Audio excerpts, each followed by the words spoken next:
Hello guys, আজকে আমি Southampton থেকে রিটার্ন সি বিচে আসছি। সো এখান থেকে আই লাভ উইটের দ্য নিডলটা দেখা যায়। So let's see.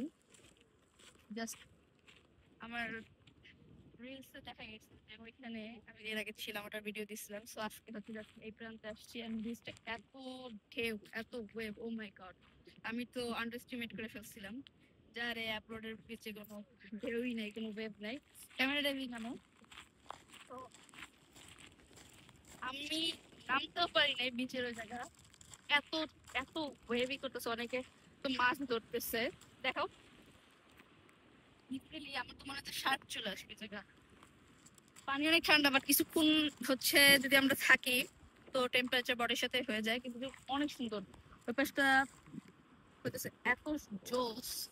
আর এর থেকে লিটারেলি আই লাভ ইট দেখা যাচ্ছে, তাদের নিডল দেখা যাচ্ছে। ওটা তো আমি আমার ভিডিওতে দেখাইছি। And এখানে ফার্স্টে আমরা সাউথহ্যাম্পটন সেন্ট্রাল থেকে হচ্ছে ট্রেনে আসছি নিউ মিল্টন, তার ওখান থেকে একটা বাসে ডাইরেক্ট এখানে। অ্যান্ড এটা হচ্ছে রক বিচ। ফার্স্টে মনে করছিলাম স্যান্ডি, বাট না, টোটালি রক বিচ। একটু হার্ড লাগে, বাট এতটাই ওয়েভ ছিল যে একটু যাও জায়গায় আমার কাইন্ড অফ তীরের কাছেই থাকা লাগছে। অনেক সুন্দর। এশিয়ান পিপল আমি এরকম দেখিনি এই জায়গা, সবই হইতেছে বাইরের মানুষজন। ভালোই লাগছে।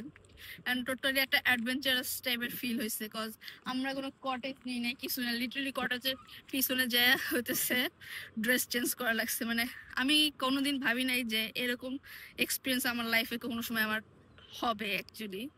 যে কেন আমি যে মানুষ, যে অনেক ভালো ভালো ওয়াশরুম থাকলেও আমি পাবলিক টয়লেট ইউজ করি না, বাট এই বিদেশে এসে কত কিছু সাফার করা লাগতেছে, কত স্ট্রাগল করা লাগতেছে।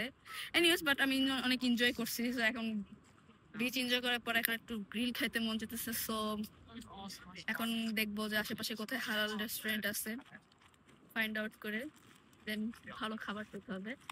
So bye bye. অফ করো।